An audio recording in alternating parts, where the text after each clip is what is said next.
terkait hal ini. Ini hanya saya ingin sharing saja pengalaman saya kemarin dalam melakukan beberapa penelitian terkait bibliometrik. Ya.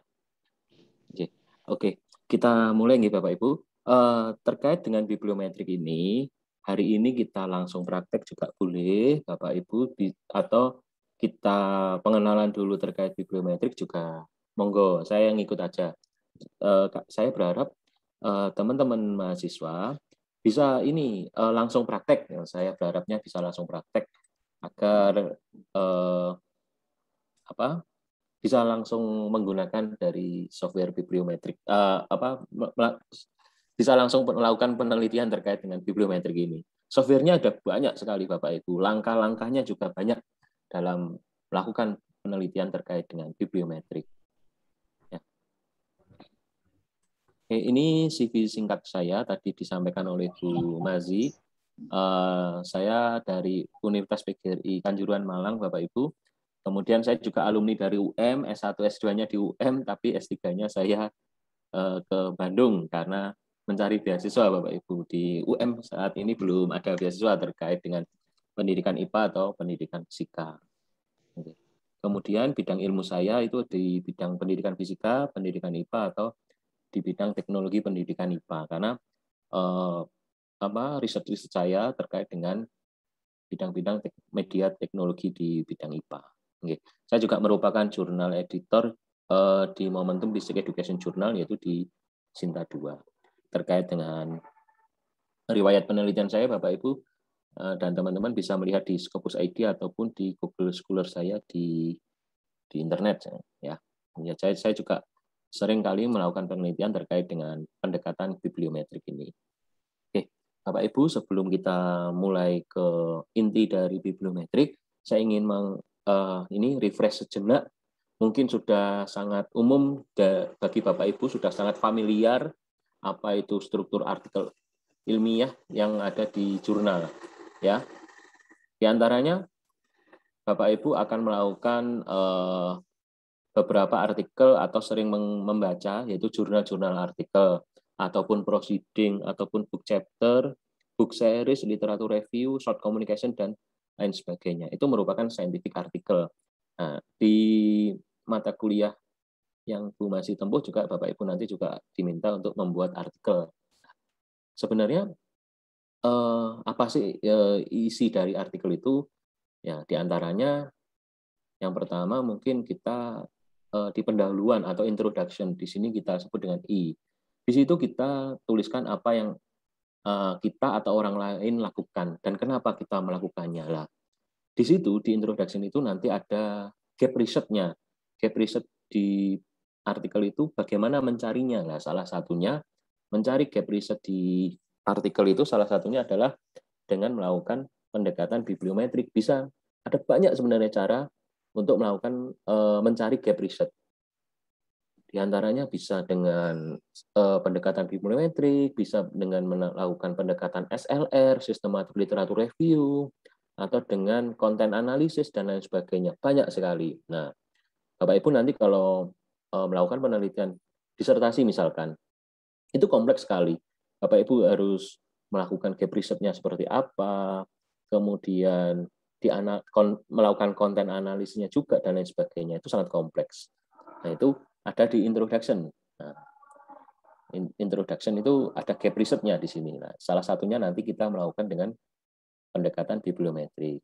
Kemudian di metode atau methods itu bagaimana kita melakukannya. Jadi langkah-langkah yang Bapak Ibu lakukan ditulis di metode. Nah, itu.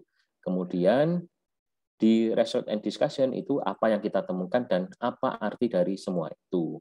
Nah, kadang-kadang dalam struktur artikel ilmiah ini ataupun penelitian, hal yang sering ditanyakan ya dari penguji ataupun dosen pembimbing itu pasti gap risetnya seperti apa. Nah, gap riset itu yang penting. Gap risetnya atau novelty dari penelitian yang akan Anda lakukan itu seperti apa. Nah, maka dari itu teman-teman bisa nanti mencarinya dengan pendekatan bibliometrik. Itu salah satunya. Oke. Kemudian dalam temuan-temuan dalam proses review, kenapa kita perlu mencari gap riset? ini pengalaman kami, pengalaman saya juga dalam melakukan proses review. Kadang-kadang keterbacaan dari artikel itu juga rendah. Bahasa Inggrisnya kurang baik.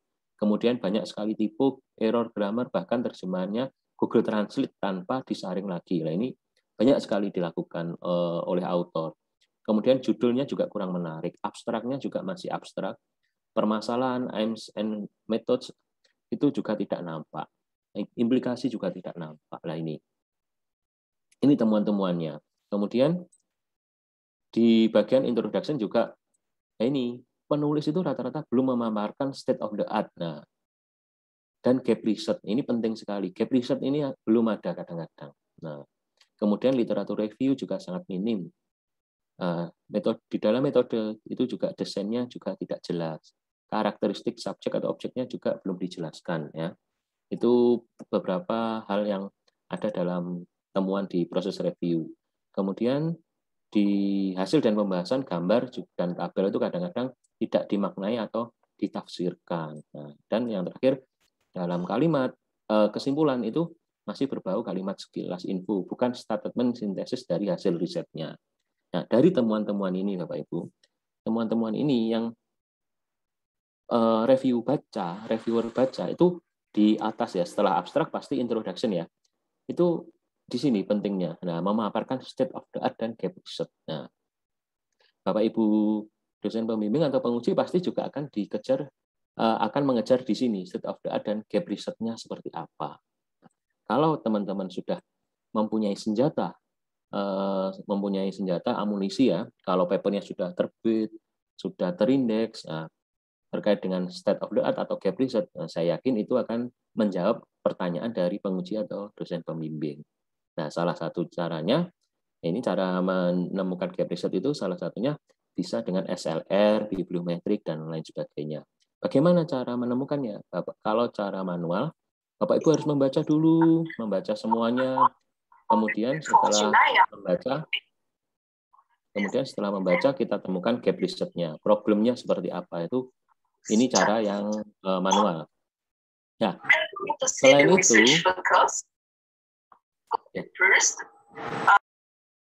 selain itu, dalam mencari gap research, itu diantaranya ada banyak sekali. Di antaranya kita bisa melakukan systematic literature review, SLR. Nah, SLR itu bisa menggunakan meta-analisis, bisa menggunakan bibliometrik, dan lain sebagainya. Ini menemukan gap research.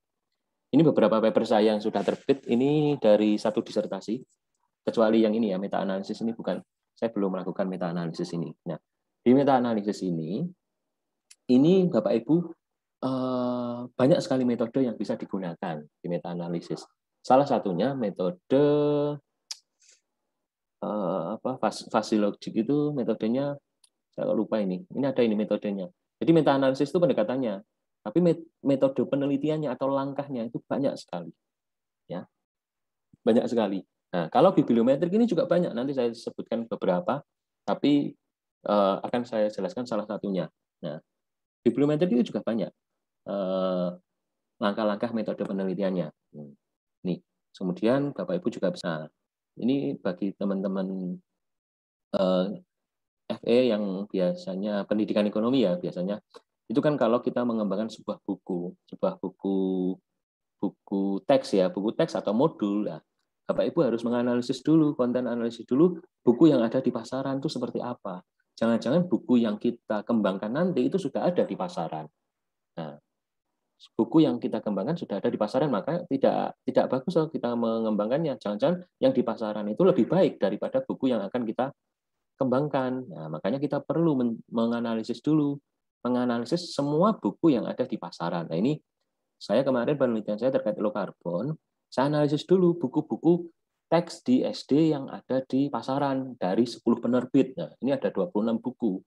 Nah, saya kemarin menganalisis 26 buku dari 10 penerbit. Nah, kita analisis konten terkait low carbonnya ada apa tidak. Nah, ternyata konten low carbonnya itu hanya tersirat, belum ada buku yang menangani khusus terkait konten ini. Nah, itu bisa dicoba untuk di teman-teman yang mau mengembangkan sebuah perangkat atau modul pembelajaran. Nah, itu ternyata nggak ada.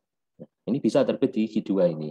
Kemudian selain itu saya juga melakukan bibliometrik ini, riset bibliometrik di European Journal of Educational Research. Nah, sebelum melakukan semuanya saya melakukan ini.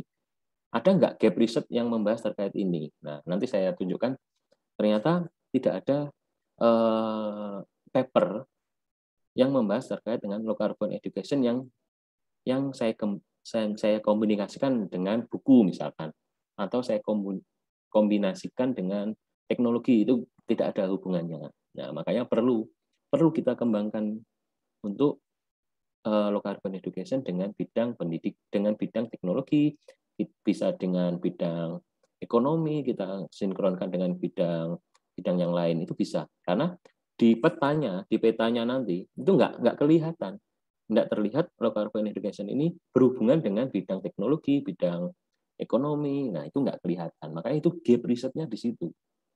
Nah, untuk mencari sebuah gap riset suatu penelitian. Nah, kemudian saya sharing pengalaman juga terkait dengan pengembangan buku itu. Ketika saya membuat buku, saya harus menganalisis isi kontennya. Nah, isi kontennya itu seperti apa? Yaitu saya melakukan penelitian konten analisis juga. Nah, itu muncul logical framework atau kerangka berpikirnya. Kerangka berpikir dari bab 1 misalkan apa, konten-konten apa saja yang dibahas di buku itu. Nah, itu bisa jadikan sebuah penelitian. Nah, ternyata di luar sana, di beberapa jurnal Scopus itu banyak penelitian terkait itu, terkait dengan konten analisis, dengan studi lapangan, FGD, dan lain sebagainya. Jadi metode penelitian itu saya rasa banyak sekali Bapak Ibu yang bisa Bapak Ibu baca. Ya. Kemudian gini, data dari Scopus terkait dengan bibliometrik itu perkembangannya sangat pesat ya Bapak Ibu. Nah, ini di tahun 2000 ini kelihatan nggak ya? 2012 masih ratusan, kemudian seribuan, 2000. Nah, di tahun 2021 hari ini ya, datanya itu sudah 3.900 ya di tahun 2021. Bahkan paper in press di tahun 2022 itu sudah ada 20. Nah, ini sudah banyak sekali paper-paper terkait bibliometrik. Nah, kenapa ini FE kok baru kenal? Ya, itu ya. Atau mungkin sudah melakukan, sudah kenal, cuma apakah sudah dituangkan dalam sebuah tulisan. Nah, ini yang ada di Scopus loh, ini database Scopus terkait bibliometrik. Nah, belum lagi yang ada di Google Scholar. Mungkin ada ribuan bahkan ratusan ribu data-data itu. Ini selama 1 tahun ini sudah di Scopus itu sudah 6.000 sekian ya, 6.500 sekian data yang terindeks terkait dengan paper bibliometriknya. Maka dari itu, kalau Bapak Ibu melakukan penelitian terkait bibliometrik, harus diinikan lagi gap risetnya dengan penelitian sebelumnya apa. Mungkin topiknya yang berbeda, atau gabungan dari 2 software, itu juga bisa Bapak Ibu. Sudah ada banyak analisis ini dibahas ya. Nah, ini perkembangan paper bibliometric analysis ya di Scopus. Nah, ini perkembangannya sangat banyak. Ini 2021 ini masih 3.200 ya, ini Agustus ya. Agustus masih 3.200. Ini sudah 3.900. Padahal baru 1 bulan ya. 1 bulan ini 3.000, sudah 3.900, sebelumnya di angka 3.200. Jadi banyak sekali ternyata paper-paper bibliometrik yang ada di database Scopus. Ini saya ambil yang ini 17 Agustus. Ya. Sebelum ke bibliometrik, Bapak Ibu sudah tahu terkait dengan metadata. Ya, metadata. Ya. Metadata itu adalah data tentang data. Nah, karena analisis bibliometrik ini adalah analisis terkait dengan metadata, Bapak Ibu. Jadi kita bahas dulu terkait dengan metadata. Metadata adalah data tentang data. Metadata untuk sebuah artikel itu adalah informasi mengenai artikelnya. Data bibliometrik seperti pengarang atau penulis, judul artikel, tahun hak cipta, tanggal publikasi, materi deskriptif itu abstrak, kata kunci seperti kata kunci dan abstrak, atau artikel nomor pengenal atau DOI. Jadi kalau Bapak Ibu sudah terbiasa menggunakan Mendeley, lah itu kan ada metadata referensi yang ada di Mendeley, Zotero, lah itu namanya metadata. Data tentang data, metadata itu. Jadi data tentang artikel, ya, data tentang data artikelnya itu metadata. Karena bibliometrik ini ada menganalisis metadata itu. Kemudian apa sih bibliometrik itu? Bibliometrik itu adalah beberapa teknis penelusuran pada pendekatan meta-analisis. Jadi meta-analisis sebenarnya ada banyak. Ada systematic literature review, bibliometric study lah, itu salah satunya merupakan teknis penelusuran pada pendekatan meta-analisis. Nah, ini saya dapatkan materi ini waktu saya kemarin S3 di tahun 2019 ini, materi ini. Kemudian riset bibliometrik itu merupakan sebuah teknik yang digunakan untuk menyediakan struktur sebuah jaringan yang merujuk seperti topik utama apa dari bidang ilmu tertentu. Bagaimana topik ini berhubungan dengan yang lain, dan bagaimana topik ini berkembang seiring waktu. Jadi gini, saya contohkan di bidang saya tadi, low carbon education ya. Jadi low carbon education itu setiap tahun itu seperti apa perkembangannya, penelitiannya seperti apa. Terus low carbon education itu berhubungan dengan topik apa saja, itu bisa Bapak Ibu cari dengan menggunakan riset bibliometrik. Nah, misalkan topik low carbon education itu saya ini dari tahun sekarang misalkan sudah ada yang mengembangkan di bidang environmental atau literasi lingkungan. Terus kemudian ada di bidang sains, di bidang pendidikan atau topiknya low carbon ya. Low carbon itu sudah ada yang mengembangkan di bidang teknologi, pendidikan, atau literasi sains atau lingkungan lah. Coba low carbon itu dikaitkan dengan bidang ekonomi.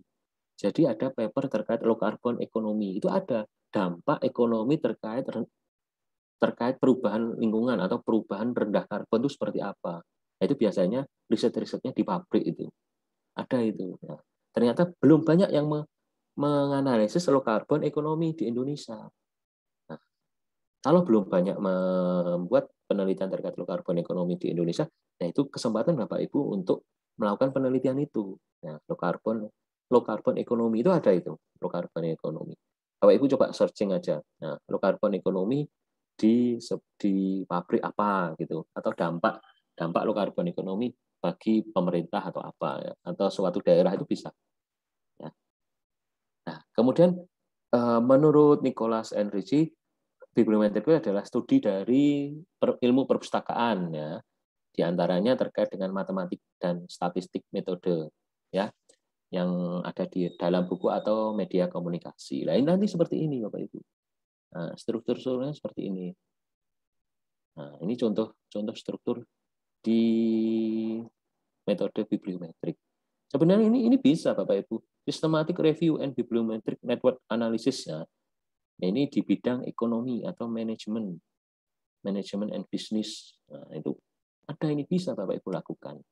Paper-paper terkait bibliometrik di bidang ekonomi sangat banyak. Rujukannya sangat banyak. Ya. Kemudian apa sih yang dibahas dalam metode bibliometrik ini? Yang pertama, bisa Bapak Ibu membahas terkait kepengarangan yang topik yang dibahas ya. Yang tadi topik apa yang dibahas yang akan dibahas dari Bapak Ibu. Kemudian lembaga atau karya dan penulis yang dikutip atau citasi itu juga bisa. Perkembangan teknologi, perkembangan pada bidang ilmu tertentu itu juga bisa. Atau memberikan perspektif yang lebih luas tentang status literatur dari tahun ke tahun, itu juga bisa yang dibahas. Nah, contoh pertanyaan dalam bibliometrik, diantaranya tren penelitian pada bidang X, pada bidang manajemen, atau pada bidang low carbon ekonomi, itu seperti apa? Peluang riset bidang low carbon ekonomi, itu seperti apa? Atau topik yang paling banyak dibahas dalam bidang low carbon ekonomi. Nah, nanti bisa dikaitkan dengan low carbon ekonomi, misalkan dikaitkan dengan SDM, atau dengan keuntungan, atau pangsa pasar dari suatu bidang tertentu atau pabrik tertentu, itu bisa. Kemudian sebaran peneliti dan jejaringnya. Kalau Bapak Ibu melakukan riset atau bibliometrik, kemudian nah ini banyak ternyata yang membahas itu adalah negara-negara yang di luar Indonesia. Nah, itu kesempatan Bapak Ibu melakukan penelitian di Indonesia. Kira-kira hasilnya sama apa tidak dengan penelitian yang ada di negara yang lain, atau ditambahkan variabel-variabel di bidang yang akan Bapak Ibu teliti itu juga bisa. Nah, ini contoh pertanyaan penelitian bibliometrik dari Zubik and Carter, itu ada banyak sekali. Nanti Bapak Ibu bisa download atau Bapak Ibu bisa ini kan bisa apa? Bisa baca. Ini DOI-nya saya sertakan ya. DOI-nya saya sertakan jadi analisis citasi, koanalisis citasi, bibliometrik coping, dan lain sebagainya. Itu ada. Kemudian bagaimana langkah metode penelitian analisis ini? Itu ada banyak. Yang pertama, ini beberapa saja saya sebutkan ya. Yang pertama menggunakan langkah bibliometrik analisis dari Fahimnia et al. Pada tahun 2015. Pada intinya sama sebenarnya. Bapak Ibu bisa mendefinisikan term atau topik tertentu, kemudian inisial result, dan lain sebagainya. Kemudian yang terakhir pasti data analisis. Ini intinya sebenarnya sama. Bapak Ibu mencari topik tertentu, kemudian Bapak Ibu mencari dalam misalkan dalam apa datasetnya. Dataset itu data yang Bapak Ibu cari. Itu Bapak Ibu mencari bisa dengan Scopus, bisa dengan Google Scholar, atau DOI atau Crossref yang diindeks Crossref, Dimension, dan lain sebagainya. Itu bisa Bapak Ibu mencarinya. Kemudian Bapak Ibu setelah mencari itu, Bapak Ibu bisa langsung menyortir kira-kira yang masuk dengan dataset ini yang masuk dengan topik dari Bapak Ibu teliti itu seperti apa. Itu juga perlu disortir karena tidak semuanya masuk kan data-data papernya. Nah, setelah data-datanya masuk, Bapak Ibu bisa saring, kemudian bisa dianalisis menggunakan software-software yang ada di bibliometrik itu. Ada banyak sekali softwarenya. Dan free ada, berbayar ada. Nah, itu bisa juga dicoba ya Bapak Ibu. Kemudian ini ada lagi langkah analisis terkait dengan dari Zubik and Carter tadi, studi desain, data collection, data analisis, data visualisasi, dan interpretasi. Nah, ini dari Zubik and Carter. Ini dari ya sama Zubik and Carter itu. Nah, step by step-nya ini bisa diteliti. Nah, yang kemarin saya lakukan itu cukup simpel sekali. Nah, saya juga mengadopsi dari beberapa tadi. Saya menggunakan 5 langkah metode 5 langkah dalam menganalisis bibliometrik. Nah, ini yang pertama. Oh ya, sebentar. Nanti saya jelaskan satu-satu di 5 langkah yang saya gunakan ini. Nah, tapi sebelumnya mencapai ke metodenya, ada beberapa software yang Bapak Ibu perlu install. Ya, ini ada banyak sekali. Ya, yang pernah saya lakukan dan terbit di artikel di Bereputasi itu, FastViewer pernah, BiblioShiny dengan bibliometrik ini pernah, HiSet ini juga pernah. Jadi saya pernah melakukan HiSet, BiblioShiny, FastViewer. Kalau HiSet ini berbayar kalau nggak salah. Tapi ada kemarin yang krek-krekan yang berhasil mendapatkan software HiSet. Nah, saya dulu punya, tapi sekarang hilang ini laptopnya karena terinstall. Nah, kemudian untuk mencari dataset itu Bapak Ibu bisa melakukan di scopus.com. Nah, itu bisa. Dataset itu data yang akan dianalisis. Jadi bibliometrik itu menganalisis paper-paper. Jadi Bapak Ibu mencari sebanyak-banyaknya paper terkait dengan bidang topik tertentu. Ya, bidang low carbon economy misalkan. Itu dicari sebanyak-banyaknya dari 5 tahun terakhir lah. Minimal 5 tahun terakhir atau 10 tahun terakhir. Kemudian bagaimana mencarinya? Bapak Ibu bisa menggunakan scopus.com. Kalau Bapak Ibu langganan, kalau tidak langganan bisa minta tolong teman-teman yang langganan ya. Kemudian selain itu Bapak Ibu juga bisa menggunakan Google Scholar bisa, atau menggunakan Publish or Perish ya. Harsing Publish or Perish itu bisa. Nah, ada beberapa kelemahan sih ketika Bapak Ibu mencari data dengan Google Scholar. Metadatanya kadang-kadang agak rusak biasanya. Jadi Bapak Ibu perlu perbaikan metadata itu ketika Bapak Ibu mencari di Google Scholar ya. Perbaikan metadata itu bisa dilakukan di Zotero atau Mendeley. Nah, Bapak Ibu memasukkan data artikel. Jadi dataset itu data artikel yang Bapak Ibu cari, kumpulkan tadi, itu dimasukkan ke Zotero atau Mendeley, kemudian diperbaiki satu-satu. Misalkan abstraknya tidak ada. Ya, abstraknya tidak ada, tahunnya tidak tertulis. Ya kan artikel itu kan kadang-kadang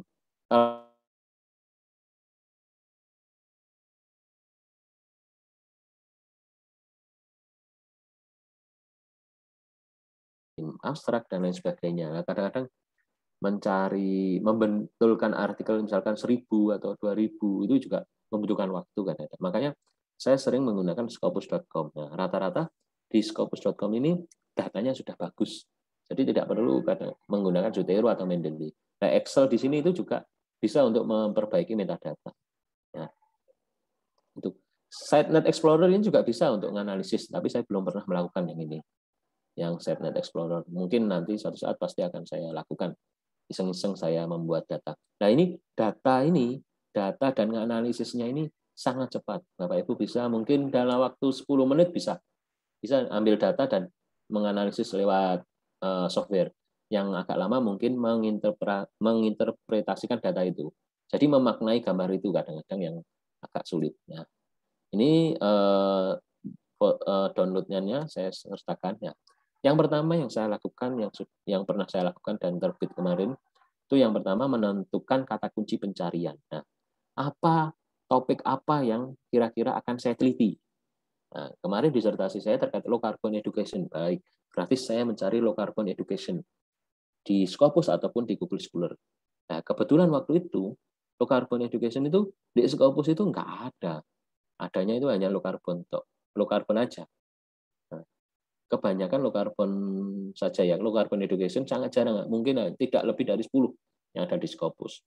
Kemudian saya mencari di Google Scholar, ternyata banyak artikel yang terindeks di Google Scholar terkait dengan bidang ilmu low carbon education. Nah, saya menentukan kata kunci dulu. Jadi Bapak Ibu ketika mau melakukan penelitian pasti sudah ada gambaran, saya melakukan penelitian terkait apa, permasalahan apa yang akan saya angkat ya. Permasalahan apa, gap risetnya bagaimana. Ya, Bapak Ibu nanti bisa melakukan sistematik literatur review atau menggunakan pendekatan bibliometrik ini. Kemudian ini tadi menentukan kata kunci pencarian. Nah, berarti saya mencari datasetnya. Kalau di Scopus, Bapak Ibu bisa langsung cek kata kunci di Scopusnya. Misalkan kalau ini dokumen result terkait dengan Universitas 11 Maret, itu ada berapa saja. Itu bisa mencari di Scopus. Kemudian bisa juga mencari datasetnya di POP. Nah, apa sih POP itu? Oke, saya ini ya, saya praktekkan ya di POP ya. Saya praktekkan di POP-nya ini. Di POP itu ini. Nah, ini POP, publish or perish ya. Nah, ini datanya ada banyak, baik Crossref, Google Scholar, Scopus, dan lain sebagainya. Misalkan saya cari low carbon ekonomi. Ekonomik atau ekonomi ya? Ekonomi ini ya. Nah, kalau di Scopus, masa bentar. Harus dikasih tanda petik ya, biar satu ini. Nah, banyak sekali loh Bapak Ibu yang membahas terkait low carbon ekonomi. Nah, kalau menggunakan publish or perish itu maksimal 200 data dari Scopus. Nah, kalau menggunakan Scopus.com itu maksimal didapatkan data 2.000. Nah, tapi kalau menggunakan publish or perish, Bapak Ibu, menggunakan publish or perish, datasetnya yang akan diambil itu menggunakan Scopus, ini ya, Scopus Search ini ya, itu Bapak Ibu harus memiliki API key. Nah, apa itu API key ya? Nanti saya jelaskan juga. Itu ada API key. Jadi Bapak Ibu harus punya akun ke Scopusnya, itu free tapi cuma hanya dapat 200 kata. Nah, sebentar, saya jelaskan satu-satu. Kalau menggunakan Google Scholar, nah Google Scholar ini ya, Google Scholar misalkan 5 tahun terakhir, 2016 sampai 2021. Nah, ini ada 1.000 maksimum. Kalau menggunakan Google Scholar, padahal ada banyak. Kadang-kadang tapi nggak sesuai dengan ekspektasi kita kan datanya. Berarti kan bisa di searching lagi. Nah, bisa di searching data-data apa yang saya rasa low carbon ekonomi jarang kok penelitian di Indonesia. Tapi ada sih beberapa kampus melakukan penelitian ini low carbon ekonomi. Nah, mungkin kita bisa bekerja sama, mungkin Bu Masi terkait penelitian terkait low carbon, saya di bidang pendidikannya, Ibu di bidang ekonominya. Nanti bagaimana hasilnya itu bisa dikomparkan. Nah, ini saya cancel aja karena ada banyak. Nah, ini data ini juga tidak mati. Ya, data ini tidak mati, diklik 2 kali itu langsung menghubung ke ininya, ke websitenya. Oh, ya ini ke websitenya. Jadi bisa baca, bisa langsung download dan lain sebagainya. Jadi data yang ada di ini bukan data mati. Nah, kalau tidak sesuai, misalkan, oh ini industrial energi nggak sesuai ya, tinggal delete aja. Yang udah delete aja bisa. Pakai ini, langsung aja pakai delete. Nah, ini agak lemot ini laptop saya karena buka banyak sekali program. Nah, ini Bapak Ibu ini bisa langsung dicek di sini, terus bisa langsung di save ya. Save-nya bisa menggunakan RIS. Kalau menggunakan software Fast Viewer itu biasanya RIS atau CSV. Nah, itu bisa. Kalau mau menggunakan di Excel juga bisa diekspor ke CSV ya, Excel itu ya, itu juga bisa. Nah, ini mencari data. Kalau di Scopus, kalau Bapak Ibu punya akun, karena berbayar ya, mungkin UM langganan, nah, kita cari low carbon ekonomi. Ya, saya kasih tanda petik supaya spesifik pencariannya. Nah, ternyata low carbon economic di Scopus itu ada berapa? 410 ternyata. Nah, ada banyak ya. Mungkin ini topik yang bagus sekali yang bisa diteliti. Ya. Rata-rata Cina yang meneliti. Nah, low carbon economic itu. Nah, Indonesia ada nggak ya? Ini ada ini data ya, ininya. Loh, Indonesia belum ada, ternyata banyak yang belum ada. Nah, ini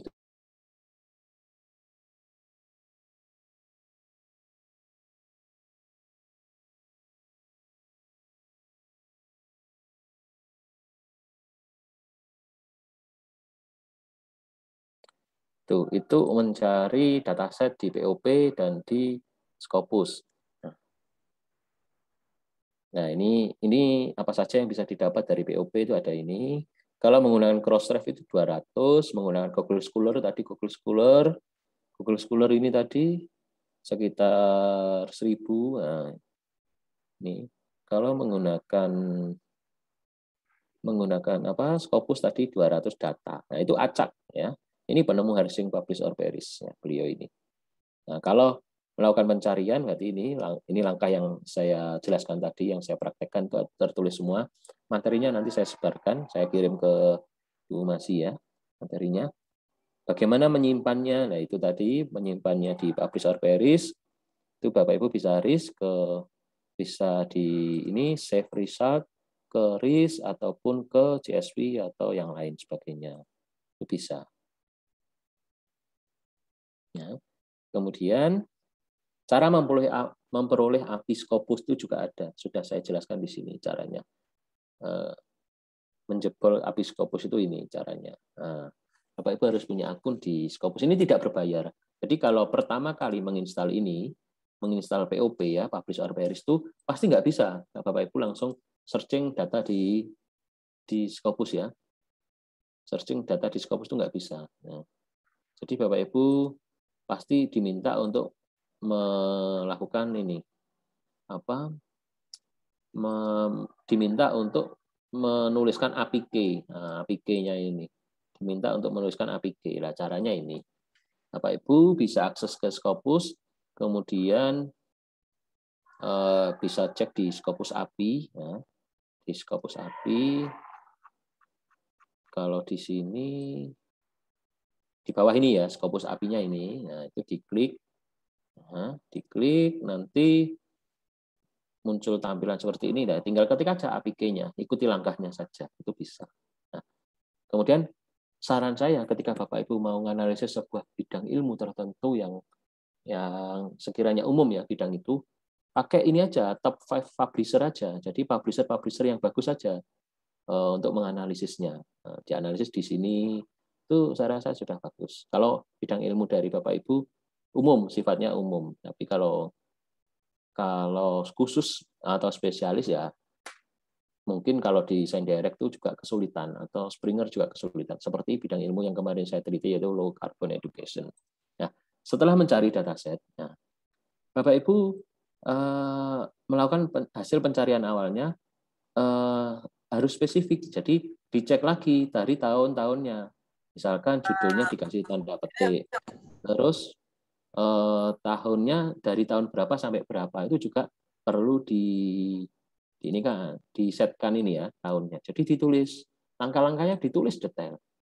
Nah, langkah-langkahnya ditulis detail. Nanti saya tunjukkan paper saya terkait dengan bibliometrik ini yang menuliskan langkah-langkah detail. Jadi Bapak Ibu nanti bisa membacanya atau mensitasinya jika relevan dengan bidang penelitian bibliometrik. Nah, ini ditulis saja langkah-langkahnya. Jadi hasil pencarian awalnya ini kan di apa? Disortir lagi, harus spesifik. Nah, kalau di Scopus berarti ini sebentar. Nah, ini dari tahun berapa saja? Nah, dari tahun berapa saja? Nah, ini misalkan diambil dari tahun 5 tahun terakhir ini, berarti tinggal disortir limit tuh, jadi 5 tahun terakhir. Nah, ada 194 5 tahun terakhir terkait dengan low carbon economy. Nah, 5 tahun terakhir. Jadi ini aja datanya dianalisis. Kemudian setelah itu penyempurnaan hasil artikel. Nah, jika Bapak Ibu mau menganalisis buku saja atau jurnal saja, maka harus disempurnakan. Misalkan ini dapatnya apa ini 194 ya. 194 ternyata itu semuanya ada buku, artikel, konfront dan lain sebagainya. Nah, mungkin kita hanya menganalisis artikel atau jurnal dan seminar yang diterbitkan di seminar. Nanti tinggal disempurnakan. Tinggal dilimit lagi. Nah, didapatkan 187. Jadi data-data itu ditulis langkah-langkahnya. Saya mendapatkan data pencarian pertama sekitar 2000 misalkan. Saya sortir menjadi 200. Saya sortir lagi menjadi 100. Nah, kan harus yang sesuai bidangnya. Nah, itu yang agak lama mensortirnya mungkin ya. Mungkin Bapak Ibu yang agak lama mensortirnya sehingga sebelumnya 197 artikel ditarik sehingga jadi 100 artikel. Ini contohnya. Selain itu, langkah keempat menyusun statistik data awal ya. Nah, ini kalau mencari di Google Scholar rata-rata statistik data awalnya ini kurang bagus ya. Kadang-kadang abstraknya nggak ada, terus tahunnya nggak ada ya. Pernah kan Bapak Ibu melakukan penulisan artikel tapi mensitasi menggunakan Mendeley kadang-kadang ini tahunnya nggak ada, judulnya kadang-kadang salah. Nah, itu perlu dibetulkan di Zotero boleh, Mendeley boleh dan lain sebagainya. Jadi misalkan saya punya data tadi ini. Misalkan ini ya, saya masukkan ke sini. Ke Zotero. Nah, bentar, agak. Nah, Zotero itu juga nggak mati datanya. Jadi diklik 2 kali bisa langsung muncul ya, bisa langsung bisa langsung ke sini. Nah, ke sini. Zotero itu. Sebentar, tadi saya ngekliknya di mana? Oh, ini ya. Nah, ini datanya kan ini. Loh, lengkap kan di Zotero. Nah, ini kadang-kadang abstraknya nggak ada. Tipenya jurnal, judulnya ini. Nah, ini kalau Bapak Ibu mencari di Google, kadang-kadang ini salah. Banyak salahnya. Kalau ini dapatnya artikel ini dari Scopus ya. Kalau dari Scopus bisa langsung dimasukkan saja. Tapi tetap dicek lagi ya autornya. Coba saya cari di Google ini ya, Google Cendekia ya, Google Scholar ya. Contoh aja. Contoh data yang kurang bagus ya. Karbon ekonomi itu pakai ini ya. Nah, karbon ekonomi coba PDF. Kira-kira ini kalau Elsevier bagus pasti. Kalau Elsevier yang kurang anu aja, pakai ini aja. Coba saya cek, datanya bagus nggak?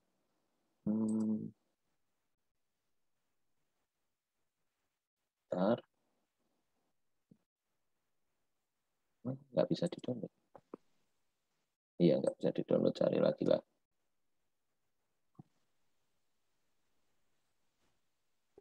Klinik. Ya, bentar. Oh, banyak kan low carbon ekonomi. Low carbon ekonomi banyak. Saya cari contoh data yang kurang bagus. Mana ini? Ini ya. PDF-nya di mana ini? Oh, nggak ada.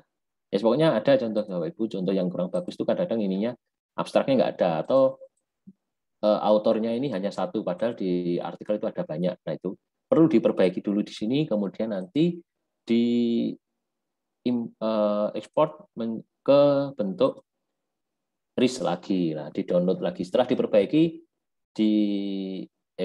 diekspor ke dalam bentuk RIS. Itu kemudian Bapak Ibu bisa langsung menganalisisnya.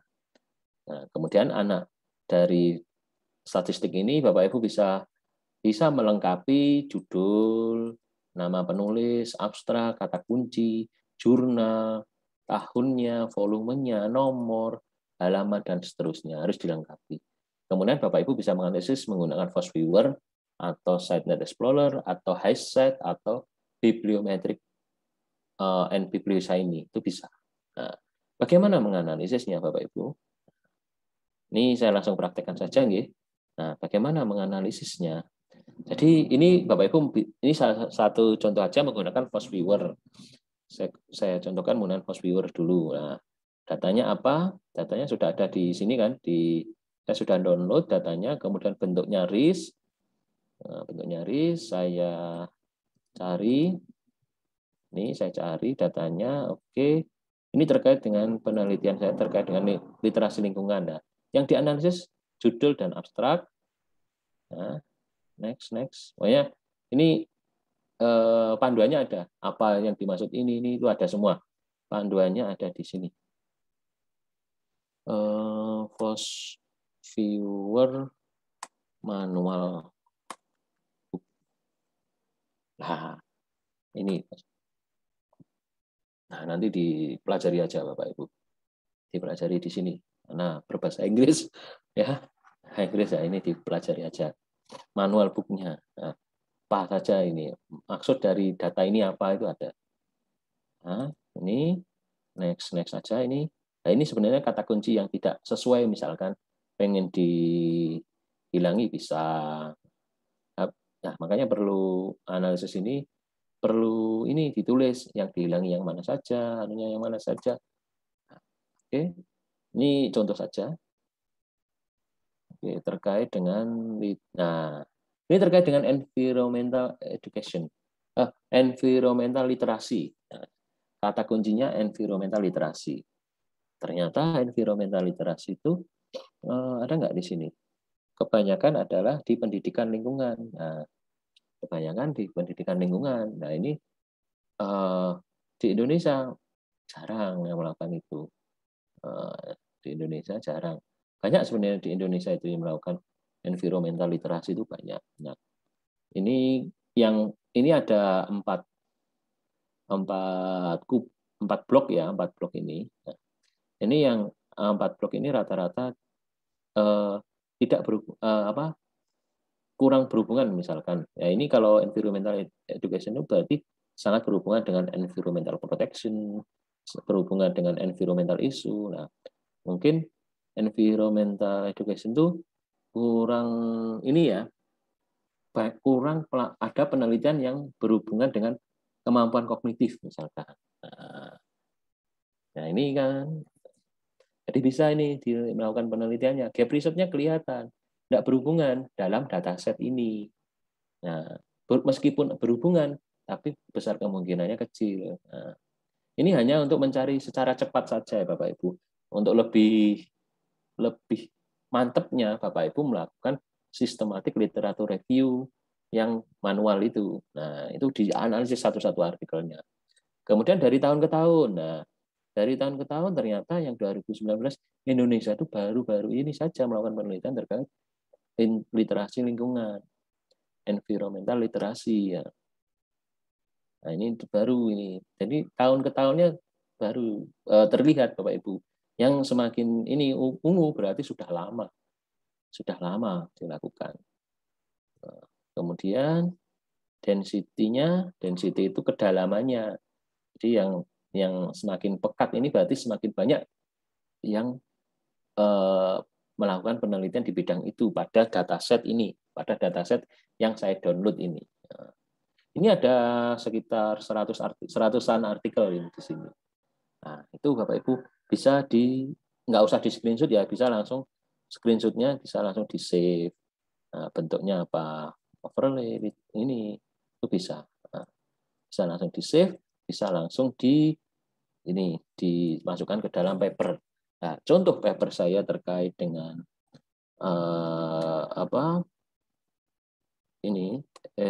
terkait dengan bibliometrik itu ada di sini. Ini tahun 2020 Januari sebelum pandemi. Nah, ini sebenarnya gampang banget paper ini. Tapi karena waktu itu Januari 2020 belum ada yang melakukan penelitian. Ya ada, tapi belum banyak. Akhirnya paper ini cepat terbitnya karena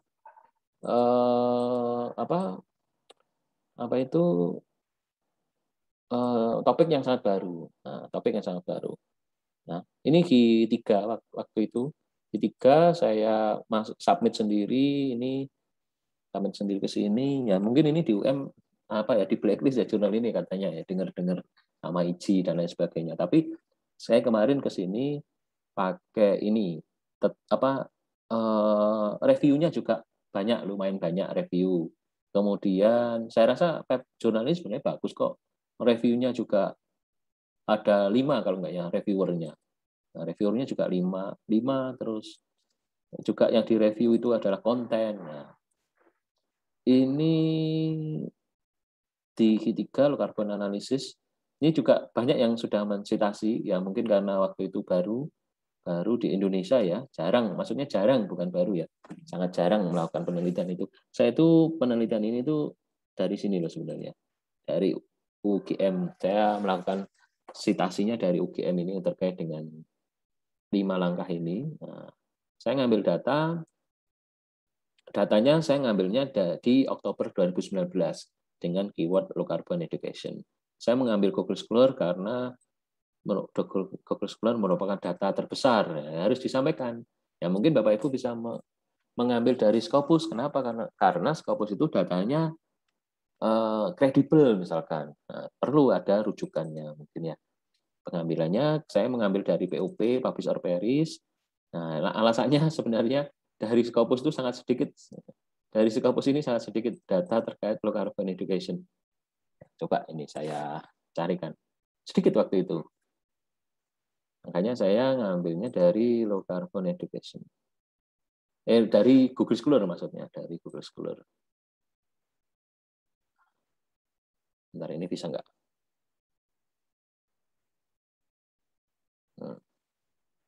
Berapa sekarang?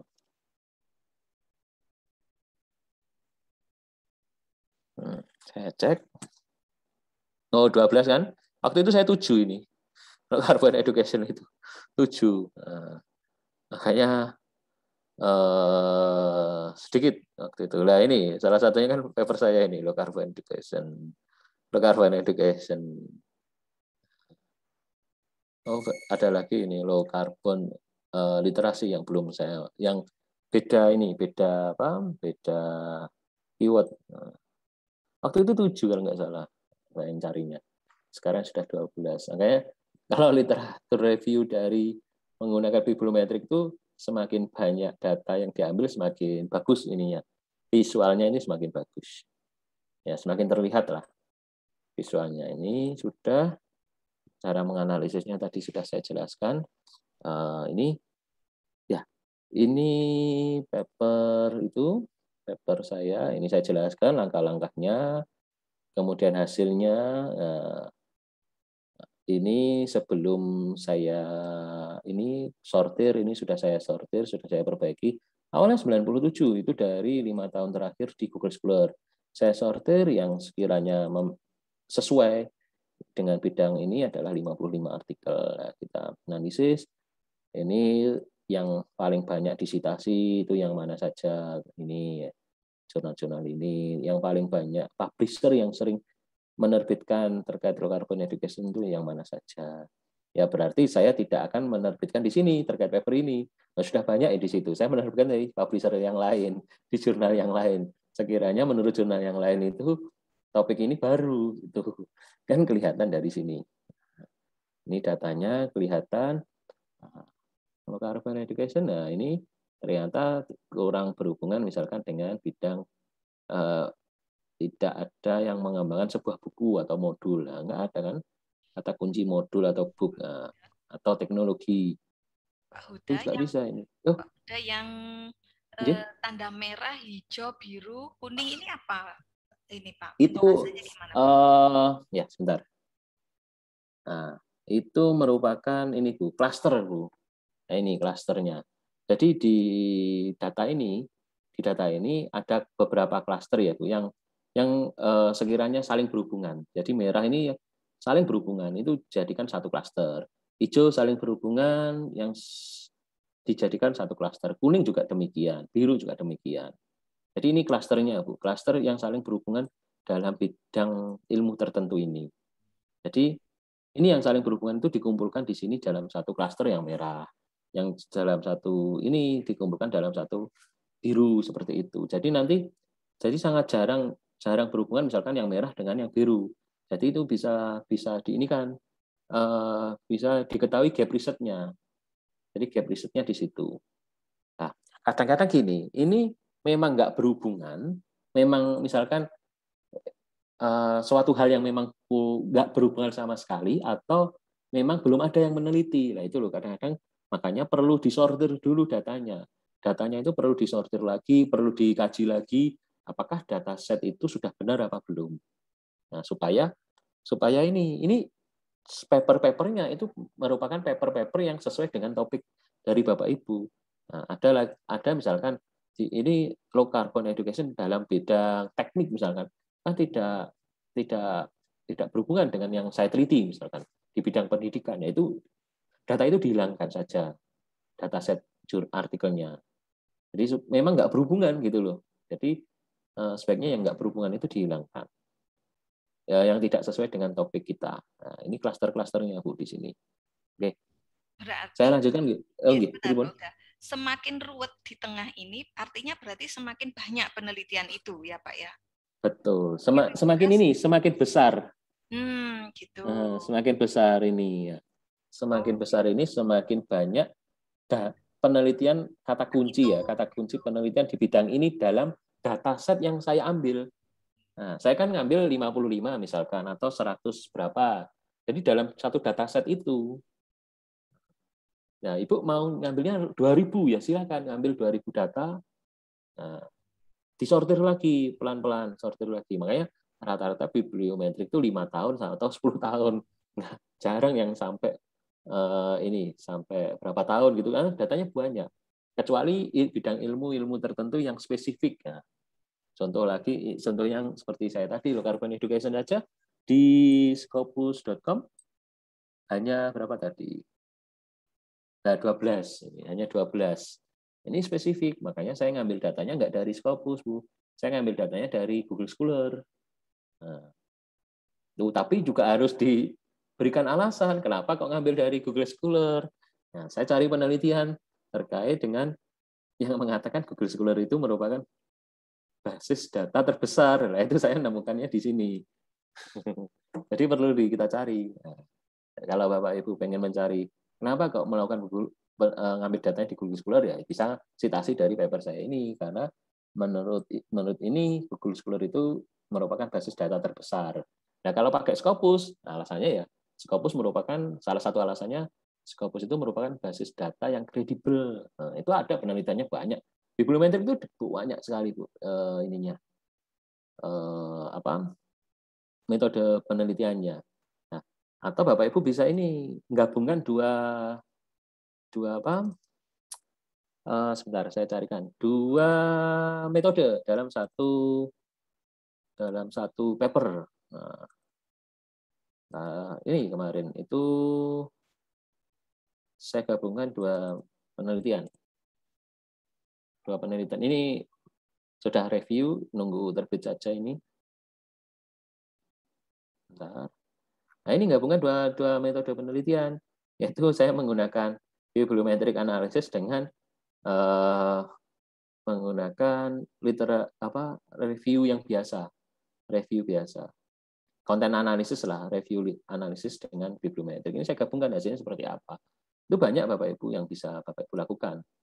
Jadi gabungkan saja. Nah, saya juga menggabungkan dua software antara FastViewer dengan Bibliosa ini. Nah, ini software bibliometrik, ini saya jelaskan maksud dari ini paper ini. Nah, kalau Bibliosa ini itu seperti ini tampilannya. Nah, ini jarang paper yang menggabungkan dua software ini jarang. Ya ada sih, cuma jarang. Nah, nanti terlihat juga kalau menggunakan Bibliosa ini itu petanya yang sering melakukan penelitian terkait literasi lingkungan. Nah, ini ternyata yang paling banyak itu UPI yang paling banyak terkait literasi lingkungan di 5 tahun terakhir itu ada. Nah, ini artikel seminar. Nah, bentar, nanti saya tunjukkan cara menggunakan Bibliosa ini, Bu. Jadi gabungkan saja menggunakan beberapa software. Hasilnya seperti apa? Nah, itu jarang, saya rasa jarang penelitian seperti itu. Ya ada, cuma jarang. Mungkin di bidang ilmu tertentu, ilmu Bapak Ibu mungkin jarang paper itu. Nah, contohnya ini tadi papernya. Mana ya tadi? Oh, enggak ada. Enggak saya buka, ternyata ada tadi. Bentar, saya tunjukkan. Oh, ini. Paper ini.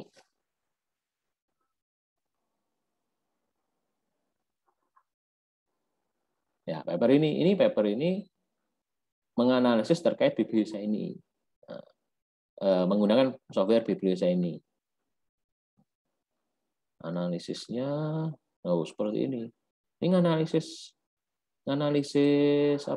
kode-kode seperti ini, citasi. Ya. Bisa kok Bapak Ibu mencari ini dalam waktu nggak sampai 1 jam, tinggal menganalisisnya. Nah, langkah-langkahnya seperti ini. Studi desainnya seperti apa, data koleksinya seperti apa, inisial data analisisnya seperti apa, deskriptif bibliometrik analisisnya ini ada. Nah, nanti muncul datasetnya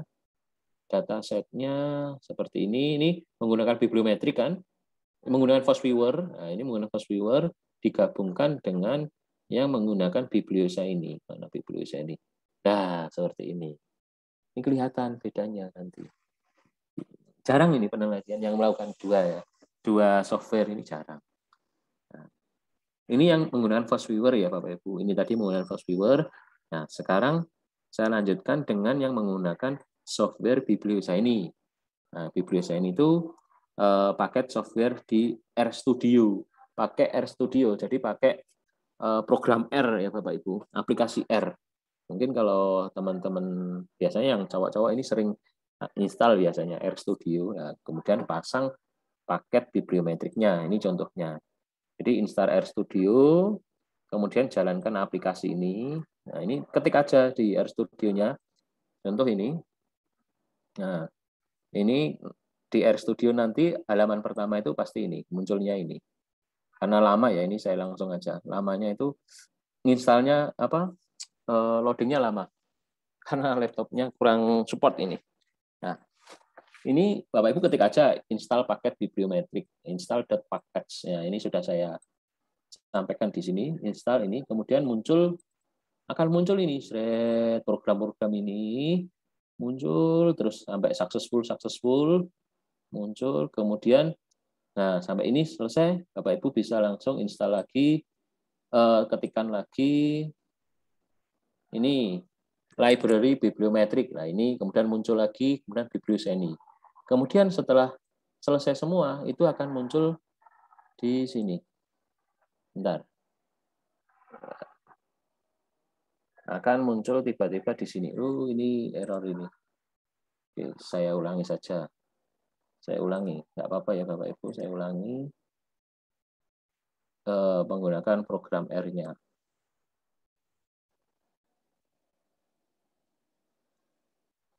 Program R Studio. Oke.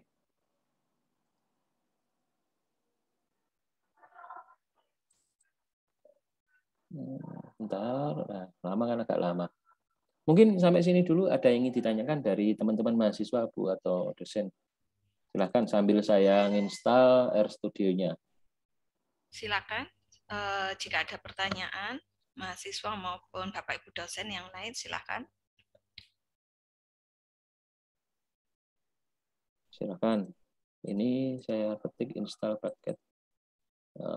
Ya. Install paket. Nah, ini muncul jelas. Bentar, pasti muncul loading ini. Nggak bisa Ya, tapi diapa-apakan. itu pembahasannya gimana Pak Uda? Kalau metodenya pakai kayak ini kan kayak studi literatur gitu ya. Iya, Nah, itu pembahasannya betul. gimana Pak Uda? Pembahasan seperti apa, Bu? Pembahasan atau setelah metode di jurnal itu, di artikel itu, pembahasannya apakah hanya cukup data yang dari bibliometrik tadi cukup atau tidak perlu analisis dari kita? Ya dimaknai Bu data itu. Nah, contoh seperti ini ya. Seperti top 5 publisher ini kan dari data set tadi. Kemudian kalau sebentar apa suara motor ya. Kemudian ini kan dari sini kita maknai data-datanya. Maknanya ya dari hasil ini keyword ini ada tiga klaster misalkan atau 4 klaster. Di antaranya klaster yang pertama berwarna merah itu yang terkait dengan analisis tadi seperti itu. Kemudian ini terkait dengan perubahan energi klaster ini karena di sini ada karbon emisi, climate, perubahan iklim, energi, greenhouse dan lain sebagainya. Terus di klaster ini terkait dengan pendidikan, carbon education, sekolah, student. Nah, kemudian klaster-klaster ini dibahas saja klasternya. Kemudian pembahasan klaster, setelah itu dibahas juga terkait dengan tren risetnya, tren riset dari tahun ke tahun. Ditulis saja, dari tren riset dari tahun ke tahun, diantaranya ada bidang pendidikan itu sebenarnya sudah lama, dari tahun 2015. Yang paling baru mungkin dalam bidang emisi karbon, atau menurut data ini dalam bidang karbon emisi reduction. Nah, itu ditulis pembahasannya, dikaitkan dengan teori-teori yang mengatakan bahwa bidang itu ternyata lagi gitu dibahas. Kemudian Bapak Ibu juga bisa membahas terkait dengan autornya. Autornya ternyata penelitian ini ahlinya di mana? Siapa sih ahli dalam bidang low carbon education itu siapa ahlinya? Nah, itu bisa terlihat di sini dengan cara penelitian ini yang paling banyak menghasilkan artikel terkait dengan low carbon education itu siapa saja ahlinya. Jadi bisa dikatakan ahli kalau penelitiannya banyak di situ. Kemudian, nah ini bisa afiliasinya dari gambar ini. Nah ini kalau ini saya dapatnya dari GPS Visualizer.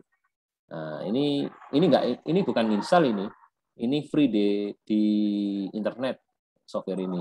Tinggal masukkan aja data Excel, kemudian dimasukkan, muncul seperti ini. Nah itu di website GPS Visualizer. Nah, kan dari sini kelihatan keren ya gambarannya lah istilahnya, gambarannya keren. Nah, ternyata di Indonesia itu belum banyak yang meneliti terkait low carbon education, sehingga memiliki peluang besar penelitian ini di Indonesia. Nah, ini pembahasannya seperti itu. Ya dibahas terkait dengan gambar-gambar itu diartikan istilahnya, diartikan. Nah, jadi intinya gini, saya itu sebenarnya sudah tahu penelitian ini mau saya bawa kemana arahnya, tapi kan saya perlu bukti. Buktinya kalau di Indonesia itu belum banyak meneliti itu dari mana ya, dari studi literatur ini, terus nggak ada hubungannya dengan bidang yang lain, bidang teknologi, bidang modul, bidang ekonomi lah. Sebenarnya kan kelihatan ya. Nah itu buktinya ya dari sini, ya dimaknai dari gambar ini. Itu aja dibahasnya. Kemudian saran rekomendasi dari penelitian ini selanjutnya adalah bisa bisa mempresentasi meneliti bidang itu dengan bidang yang lainnya itu memiliki peluang besar untuk diteliti. Nah, itu rekomendasinya. Sehingga ketika kita mencari gap risetnya merujuk artikel itu, saya sudah melakukan penelitian awal. Penelitian awalnya ya ini hasilnya sudah terbit, sudah publish. Makanya ketika ditanya pembimbing, ditanya penguji, nanti kan alur penelitiannya jelas. Itu Bu maknanya, memaknainya. Nah, kemudian kalau yang ini, yang mana tadi? Belum ya. RStudio saya belum ini ya. Oke, nah, sebentar Bu ya. Saya sambil install ini library bibliometrik. Nah, ini library, ini datasetnya. Nah, ini juga nanti install lagi seperti ini. Apakah mungkin sambil Bapaknya menginstal, apa saya izin bertanya boleh, Bu? Silakan, oh, boleh, silakan. sangat. Ini Mbak Vili ini juga mahasiswa pasca UPI, Pak. Alumni Oh, UPI juga. Silakan Mbak Vili. Izin bertanya Pak Huda, pertama terkait tadi kan output dari software ini tuh di titik-titik tadi kan ada kata-kata kunci gitu ya Pak, ada kata-kata tertentu. Nah, si software ini akhirnya mengoutputkan kata-kata itu apakah dari keyword yang ada di artikel atau mungkin dari mana Pak? Maksudnya sistem membacanya itu seperti apa? Nah, itu pertanyaan pertama. Kemudian pertanyaan kedua, jadi idealnya ketika kita menggunakan metode seperti ini, itu sebenarnya kayak awalan kita dalam melakukan sebuah penelitian gitu, nggih. Artinya ketika kita mau melakukan penelitian itu bisa kita outputkan dalam 2 artikel luaran. Mungkin pertamanya introduction dulu dengan artikel biblio ini, kemudian yang kedua nanti output hasil analisis penelitian kita. Apakah seperti itu, Pak? Yang pertama, membacanya dari metadata ya, Bu Mbak Vili ya. Metadatanya itu ya dari abstrak, dari kata kunci, dari judul, nah itu metadatanya. Kemudian dari referensi itu bisa. Jadi metadata yang dibaca. Jadi tidak membaca keseluruhan artikel, tapi dari metadata itu sebenarnya sudah bisa menggambarkan isi dari artikel. Kan abstrak itu kan bagian dari intisari dari artikel. Nah, kan ada alasannya kan abstrak itu. Kita membaca metadata itu. Jadi perlu kita jelaskan. Nah, untuk biar lebih sakti ya, biar lebih komplit ya Bapak Ibu bisa melakukan sistematik literatur review yang menganalisis satu-satu per artikelnya. Nah, kemarin saya sempat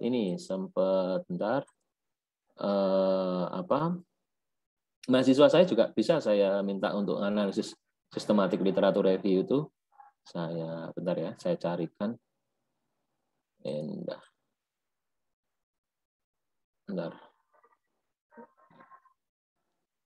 Agak lemot ya. Namanya Indah Putri ini. Nah, ini diminta untuk analisis seperti ini aja, sistematik literatur review-nya. Jadi mahasiswa itu diminta cari seminggu 10 artikel. Nah, permasalahannya apa? Ini pendekatan penelitian seperti apa? Hasil pentingnya apa? Kesimpulannya apa? Jadi dari ini kan sama saja kita melakukan sistematik literatur review, bisa ini bisa untuk Bisa untuk dasar mereka dalam melakukan studi ini di permasalahan, di introduction itu juga bisa. Jadi memang yang lebih bagus tuh dua-duanya dipakai. Sistematik literatur review iya, menggunakan bibliometrik iya, tapi yang paling mudah, yang paling cepat lah istilahnya, paling cepat itu bisa menggunakan bibliometrik itu, Mbak. Karena yang dianalisis hanya abstraknya saja atau metadatanya, abstrak, judul, kata kunci, reference dan lain sebagainya. Itu. Terus yang kedua tadi gimana? Saya lupa tadi, Mbak Vili.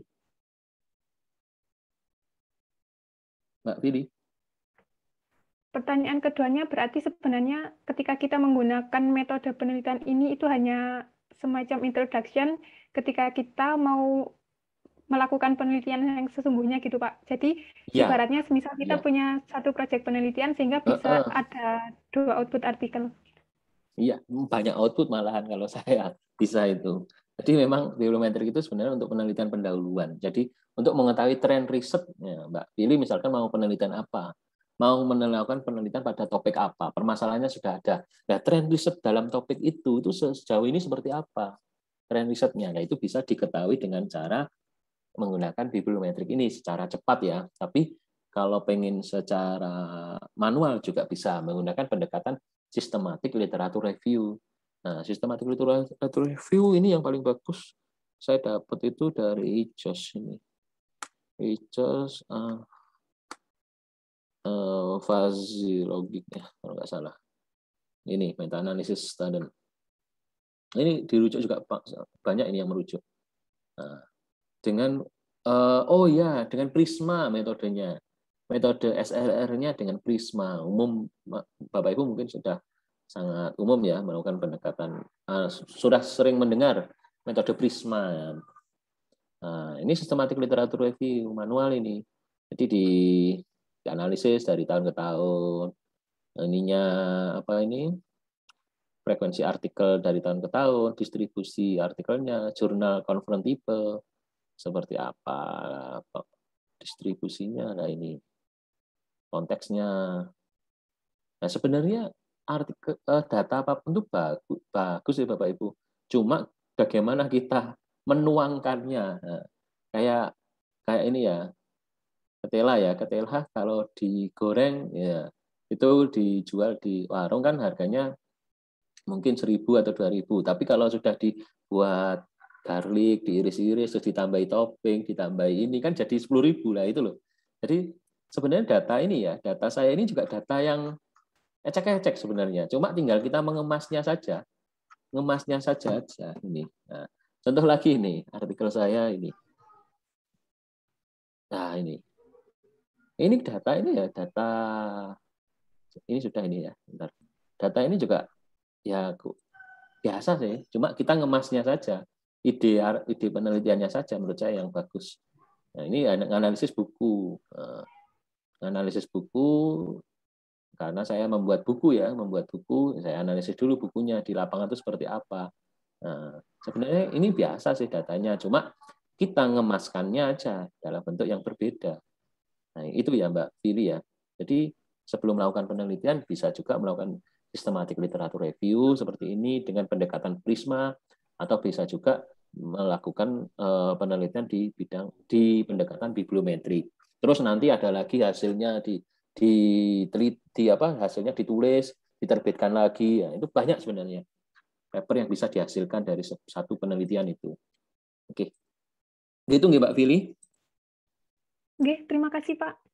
Oke, sami-sami. Nah, ini Bapak Ibu setelah saya install RStudio ini, ya, otomatis kan tadi tinggal memasukkan bibliosa ini, install paket ini ada di sini. Caranya, nah, jalankan perintah ini, itu langsung otomatis kita install di sini, di Chrome ini ya. Otomatis kita punya Chrome, kita pakai data yang sudah saya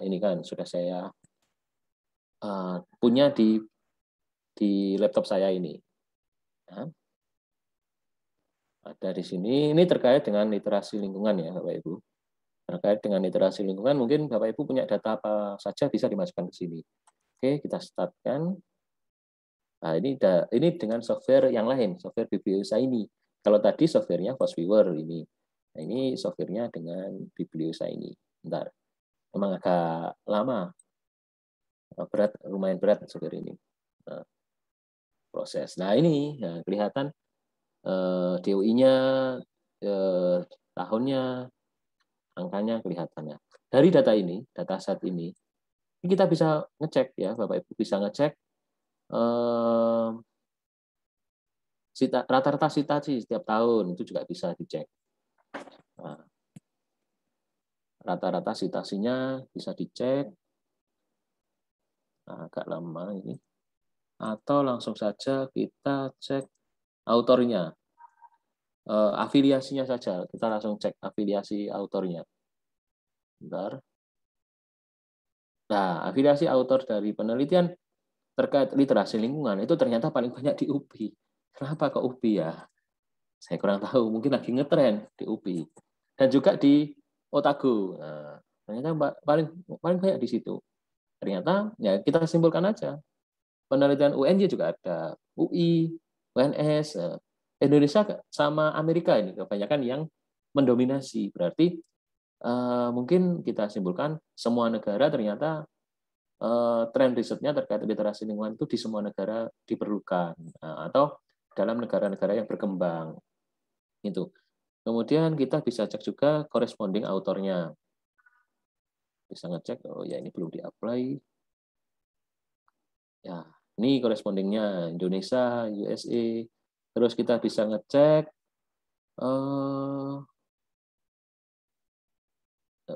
most relevant author. Jadi penelitian dari tahun ke tahun. Nah, ternyata yang paling banyak meneliti terkait literasi lingkungan itu yang terindeks Scopus di 5 tahun terakhir itu adalah Goldman. Nah, ini konsisten di sini. Nah, nggak salah kalau ini nanti mungkin sebagai profesor di bidang literasi lingkungan. Nah, nggak salah karena penelitiannya banyak di sini. Nah, dan penelitiannya konsisten ya. Melihat konsistennya, kita cek di sini. Melihat konsistennya, kita cek di top author production per year. Nah, setiap tahun. Nah, ini datanya. Data ini ya.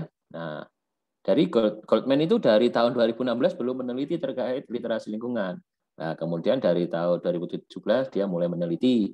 Tapi ini yang tebel-tebel ini yang paling banyak disitasi. Ya, ini ternyata kurang disitasi. Kemudian nulis lagi di tahun 2018, ada 2 artikel, citasinya juga tinggi. Nulis lagi dia vakum di tahun 2019, kemudian nulis lagi di tahun 2020. Nah, ini kelihatan yang sering meneliti terkait dengan bidang literasi lingkungan. Nah, ini promotor saya, Prof. Ana ini ternyata mulai meneliti literasi lingkungan di tahun 2019. Nah, sebelum-sebelumnya enggak pernah. Mungkin sebelum-sebelumnya meneliti cuma enggak tersita, enggak ada datanya di Scopus, mungkin di Google Scholar. Nah, bisa dilihat itu, Bapak Ibu. Kemudian kita bisa lihat juga di sini sebentar, masih muter. Yang ini ya, R Studio. Yang ini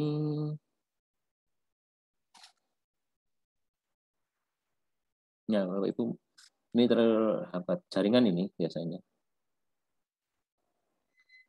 Ya. Nah, kalau ini, nah nanti juga di bibliodesign itu juga terlihat seperti ini. Visualisasi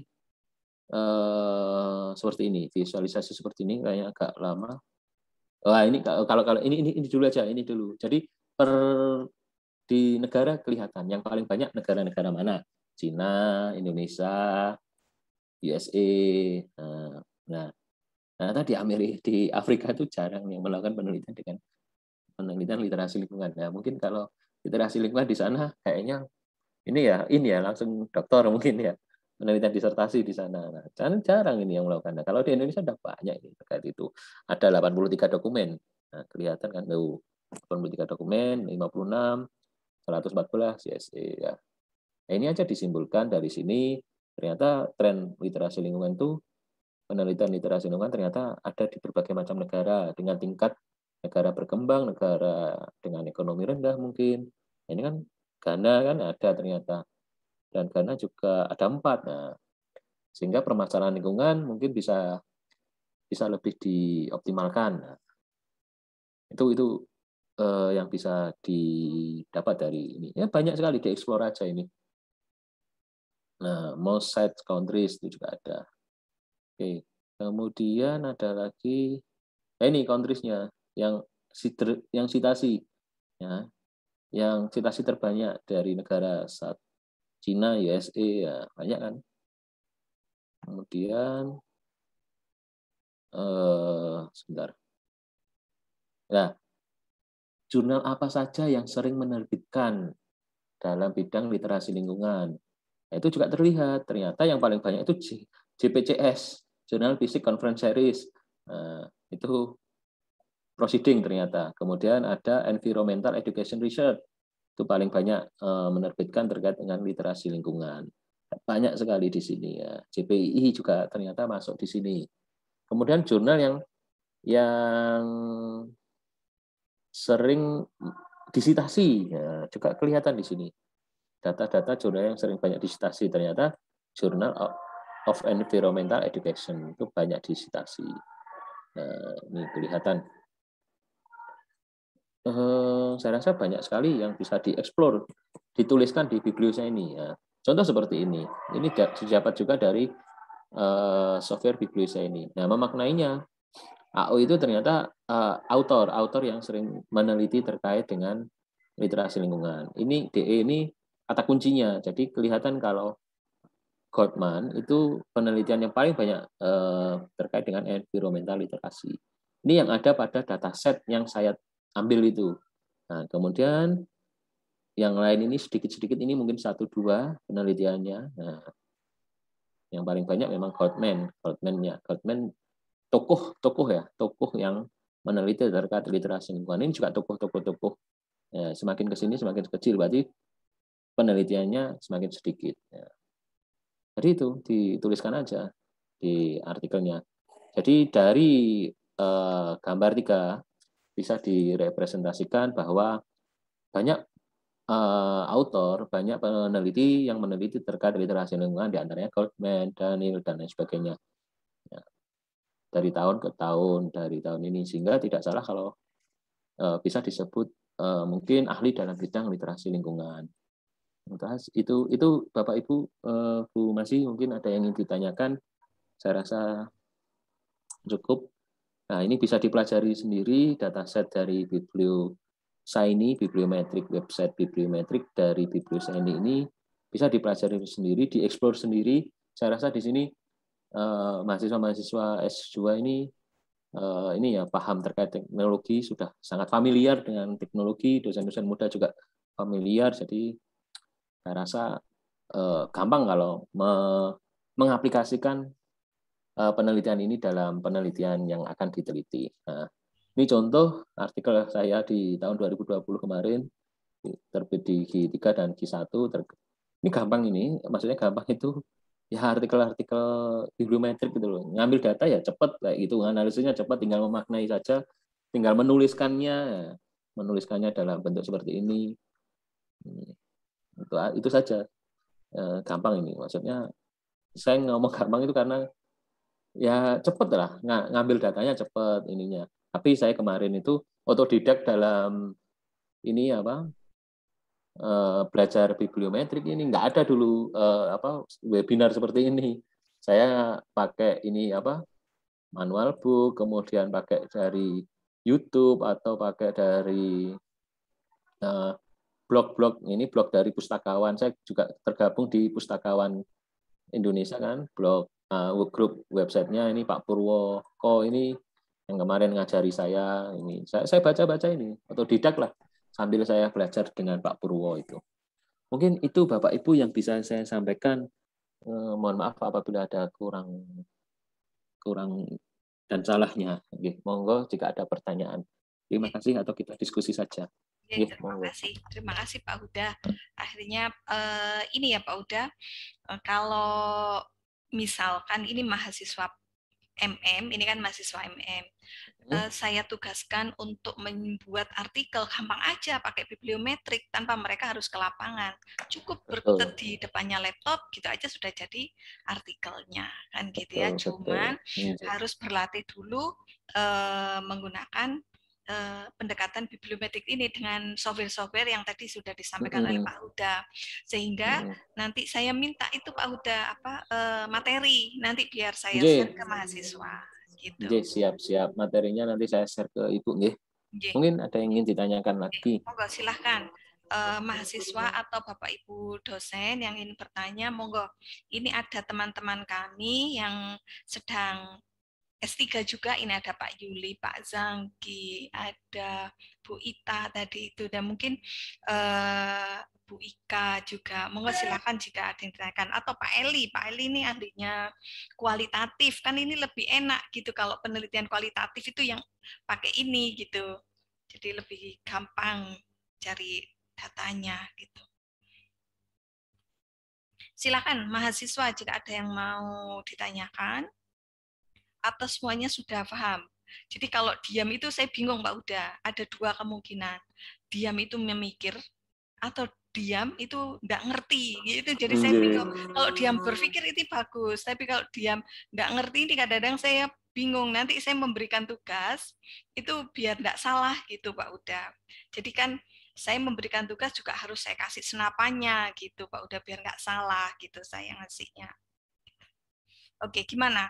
Mahasiswa sudah paham atau ada yang perlu ditanyakan?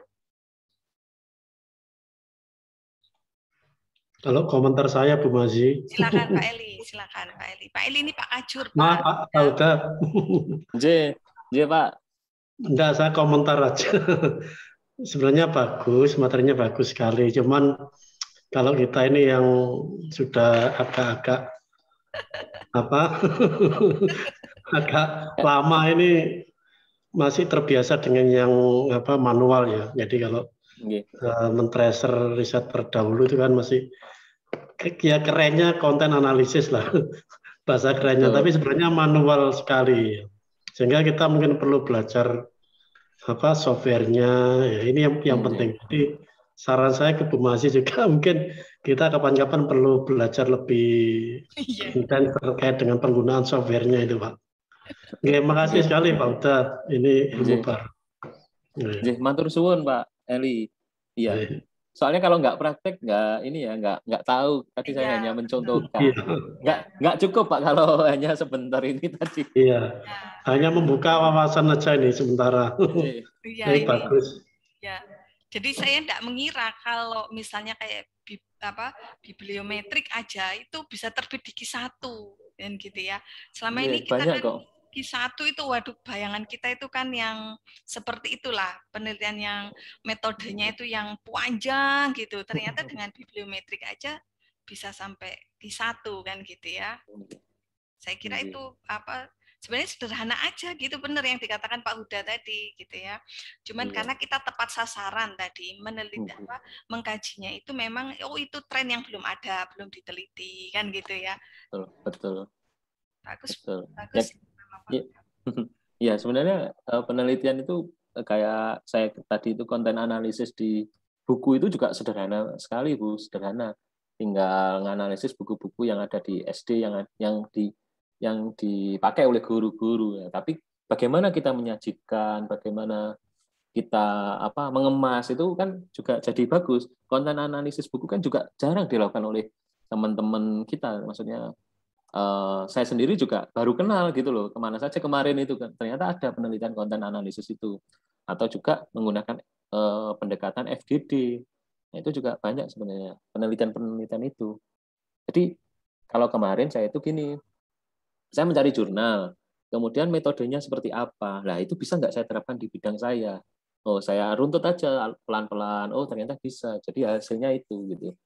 Jadi saya rata-rata menulis artikel itu kopas dari jurnal, maksudnya kopas itu saya runtutkan dulu yang dibahas itu apa sih, metodenya, langkahnya seperti apa ya, saya sesuaikan dengan bidang saya, oh ternyata bisa. Kemudian di Q1 itu rata-rata yang dibahas apa di pendahuluan, misalkan paragraf 1 itu apa, paragraf 2 seperti apa yang dibahas, ya saya sesuaikan dengan bidang saya. Ya sehingga nggak kopas banget, tapi kopas caranya, kopas runtutannya, begitu Pak sama Bu Masi. Menurut saya mungkin ini mau dikoreksi mungkin Pak Huda. Jadi ini adalah metode salah satunya untuk kita menentukan tema. Ini mahasiswa S2 yang awal-awal pembimbingan kan perlu penentuan tema riset untuk tesisnya ya, sehingga dalam penentuan tema, kemudian mencari gap riset dan keterbaruan ya, novelty-nya itu kan kita sebaiknya menggunakan metode dan software ini. Nanti bisa sekaligus kita menemukan tema yang bagus, novelingnya bagus, sekaligus bisa menjadi jurnal awal atau paling tidak proceeding kan bisa untuk minimal proceeding. Oke. Begitu. Ngoten, Pak. Benar. Terima kasih. Terima kasih. Mahasiswa atau Bapak Ibu dosen yang lain ada yang perlu disampaikan ke Pak Huda, monggo silahkan. Bu Mazi, mohon izin. Silakan Pak Zangki. Pak Zangki ini mahasiswa S3 di UKM, Pak, Universitas Kebangsaan Malaysia. Monggo silakan Pak Zangki. Salam kenal Pak Zangki. Salam kenal Bapak. Terima kasih. Pak, ini untuk bibliografi ini kan datanya kita ambil sendiri berdasarkan Scopus, ScienceDirect, dan lain sebagainya, Pak ya? Betul. Kemudian nanti untuk pengambilan data itu, biar nanti data itu valid, kira-kira tipsnya apa, Pak? Soalnya kalau saya lihat tadi yang jenengan praktekkan, itu kan data diambil satu persatu sesuai dengan persepsi kita. Betul. Nah, terus kemudian ketika dilakukan hal yang sama oleh orang lain, maka bisa jadi data ini nanti akan berbeda hasil, Pak. Berbeda, betul. Sehingga untuk istilahnya untuk memvalidkan suatu data, yang pertama, bagaimana cara untuk pemilihan datanya. Yang kedua, apakah ada istilahnya kalau dalam penelitian itu apa ya, sampel size-nya ya, berapa banyak data minimal yang dibutuhkan sehingga data itu nanti dianggap valid. Soalnya di dalam penelitian kualitatif terkait dengan jumlah sampel size itu kan masih debatable, tergantung dari sudut pandang mana kita melihat atau menggunakan metode apa. Kira-kira begitu Pak Uda. Terima kasih. Matur suwun Pak Zangki. Langsung saja Ibu, saya monggo, Pak Uda. tanggapi.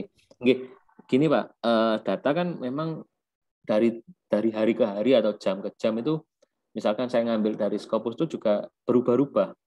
Pasti bertambah ya data itu. Makanya perlu yang pertama kita sampaikan data diambil pada tanggal sekian, tahun sekian atau bulan sekian. Itu perlu sekali kalau kita ngambil data metadata tadi. Nah, itu perlu. Kemudian setelah itu kita ngambil datanya menggunakan software apa.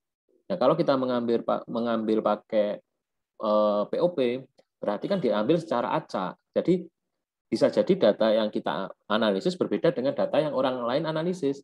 Makanya kita perlu sampaikan data dianalisis diambil secara acak menggunakan software ini. Misalkan software Postviewer, software POP, Publish or Perish tadi. Nah, bisa jadi dalam topik yang sama bisa jadi berbeda hasilnya. Tapi saya rasa hasilnya itu ya berbeda, cuma tidak jauh perbedaannya. Yang tidak jauh perbedaannya. Kemudian selain itu tipsnya setiap langkah yang Bapak kerjakan itu sebaiknya disampaikan di metode. Jadi runtut di metodenya, detail sekali. Yang dihilangkan, yang misalkan conference dihilangkan, buku dihilangkan. Jadi diambil dataset terkait jurnal saja, metadata terkait jurnal itu disampaikan. Setelah diambil ada sekian puluh artikel. Nah, jadi jelaskan saja secara runtut di metode penelitian yang Bapak tulis. Kemudian gini, ada lagi data topik keyword atau keyword itu berbeda. Jadi misalkan di Indonesia itu artinya apa, di luar negeri ternyata istilahnya berbeda, itu juga bisa ditulis dalam pengambilan datanya.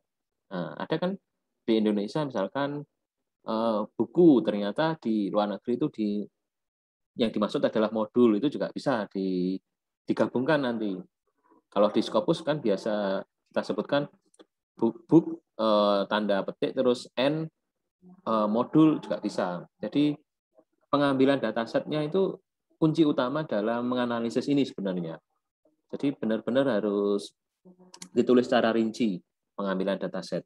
Itu Pak Zangki. Jadi saran saya ditulis saja secara runtut pengambilan itu, pengambilan datanya. Kemudian memang bibliometrik ini menurut sudut pandang penulis rata-rata. ya kan, nganalisnya, tapi Bapak Zaki bisa ini berpedoman pada manual book-nya. Jadi dalam mengartikan data itu bisa istilahnya pegangan utamanya di manual book. Kemudian selain itu Bapak Zaki bisa membaca artikel-artikel sebelumnya itu seperti apa pembahasannya. Pembahasan dari gambar itu seperti apa? Apa saja yang dibahas? Nah, itu juga bisa dalam dalam menyajikan dari sebuah data itu, Pak Zanki. Atau Pak Zanki juga bisa artikel-artikel bibliometri yang di Q1 misalkan, itu pengambilan datanya seperti apa saja sih lah. Itu juga bisa diadopsi oleh Pak Zanki dalam melakukan penelitian ini. Itu Pak triknya, Pak. Saya rasa perlu dilakukan itu. Terima kasih Pak Zanki, Bu Masih. Terima kasih Pak Huda atas penjelasannya. Oh iya Pak, yang terkait dengan ada jumlah minimalnya Pak untuk data yang diambil. Gitu. Ya, banyak ini yang bingung terkait jumlah minimal. Saya rasa nggak ada Bapak. Ya, jadi sesuai dengan bidang ilmu kita. Ya. Kalau PBL Bapak misalkan problem based learning ya dalam dunia pendidikan ya, atau BJBL ya, kalau kita dosen kan tahu metode pembelajaran itu. Nah, masa datanya hanya 50 paper terkait BJBL kan juga tidak wajar kalau itu. Nah, itu kan banyak sekali data itu. Nah, kecuali dalam bidang-bidang ilmu tertentu, misalkan misalkan dalam bidang pendidikan nuklir. Pendidikan nuklir kan ada itu, pendidikan terkait dengan wawasan nuklir. Itu kan juga jarang paper-paper yang membahas itu. Seperti ini tadi, low carbon education kan juga jarang. Jadi wajar jika data yang kita ambil itu berjumlah sedikit. Nah, karena bidang ilmunya spesifik. Tapi kalau bidang ilmu yang kita teliti itu sudah banyak ya, jangan sampai datanya yang diambil hanya 50 atau 30 ya. Nanti paper Bapak Ibu yang Bapak Ibu hasilkan itu kesohihannya itu kurang lah istilahnya. Jadi kurang kuat lah pengambilan datanya. Jadi tergantung bidang ilmunya Pak Zanki. Saya rasa nggak ada batasannya, tapi yang ada itu tergantung bidang ilmu yang akan kita teliti. Begitu Pak Zanki. Terima kasih Pak Tersun. Terima kasih Bu Mami. Terima kasih Pak Zanki. Ada lagi yang mau ditanyakan, silahkan. Cukup, Mbak Amel. Sebenarnya ada yang mau ditanyakan, silahkan Mbak Anis. Silahkan kalau ada yang masih mau ditanyakan.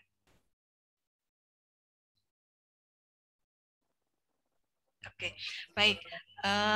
Pak Huda, sepertinya kami perlu belajar kembali terkait dengan software itu, tapi pada intinya kami memahami fungsi dari bibliometrik ini dan bagaimana menggunakan bibliometrik ini di dalam kajian awal dalam penelitian gitu ya.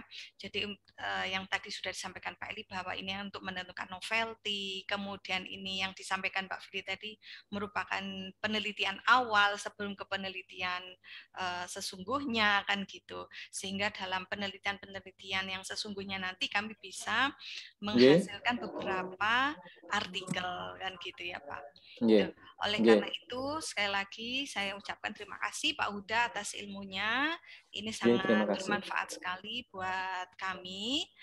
Kita akhiri. Saya lagi kami ucapkan terima kasih dan mohon maaf Pak Huda jika ada salah kata atau ya, ada sesuatu yang kurang berkenan di Pak Huda. Kita akhiri pertemuan kita kuliah tamu hari ini dengan bacaan hamdalah bersama-sama. Alhamdulillahirrahmanirrahim. Wassalamualaikum warahmatullahi wabarakatuh. Waalaikumsalam warahmatullahi wabarakatuh. Mohon maaf Bu ya apabila ada kekurangan. Kami tidak bagus Pak Uda. Terima kasih. Terima kasih Pak Eli. Pak Eli, Pak. Terima kasih Bu Masih. Terima kasih.